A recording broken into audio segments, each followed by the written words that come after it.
Welcome to CITAM ChurchOnline. This is Pastor Karita Mbagara, the Deputy Bishop of Christ is the Answer Ministries. I want today to look at a passage in the book of John, chapter 5, where we encounter a man who had been unwell for 38 years. And he seems to have been very, very sick, because when Jesus encounters him and asks him whether he wants to be healed, he says, I have no one that can take me to the water when it is stirred, because there was the myth, or there was the thinking that the water used to be stirred from time to time by an angel from heaven, and the first person to get into the water would be healed. So he was so sick that he couldn't get there, and he had no one to take him there. In fact, verse 7 says this: when Jesus had asked him, "Do you want to get well?"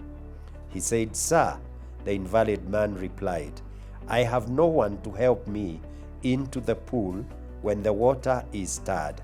While I am trying to get in, someone else goes down ahead of me."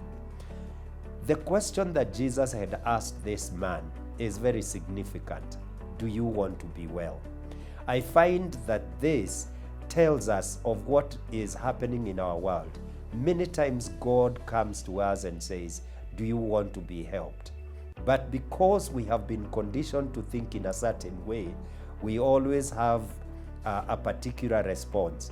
This man said, "I have no man to help me." And it is true that very often we're in the business of saying, "I have no man to help me." Do you want to become well? "I have no man to help me." And God is standing there.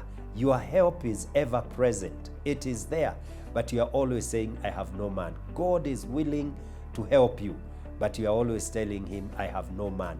And yet it is God that is standing there. A number of things come out here. The first one is the issue of ignorance. This man did not know who was asking him, "Do you want to be well?" And many of us are in our troubles because we have remained ignorant of what God wants to do and who he is and what he is to us. Yes, we may know he is our creator, but we may think that he created us and then he retreated to a far distant land. He is God far removed from us. But the truth is, God is ever present. The other thing that comes out of this story is our conditioning, that we are always thinking in a particular way. And because of that, we always think our help can come from only one place, one source, and we never explore other opportunities. Jesus was standing there. If this man was saying, "I have no man," he could have asked Jesus, "Can you be that man that will help me to get to the water?" He didn't think that way. He was just thinking perhaps there was this person that should have been there that was not there. Anyway, we know the story, that God, because of his grace and because of his mercy, went ahead and healed him. Jesus healed this man. And the man didn't even bother to ask, "Who has healed me?" So later, when Jesus encountered him, he asked, he told the man, "Do not continue sinning, because if you do, something worse will happen." It tells us that this man was not deserving. He was a sinner. That's why Jesus told him, if you continue in sin, you will have something worse come upon you. And this man, instead of, following Jesus or even complimenting Jesus, we are told that instead he went to go to the Pharisees to tell them who had healed him, because he had been asked, he had been questioned, "Who healed you?" He didn't know who had healed him. This is very typical of many of us. We live and we are blessed, but we do not acknowledge the one who has, blessed us. We do not even recognize that it is God who has come through for us. But today I just want to mention, may God help you and me to recognize that God is there, available to help us.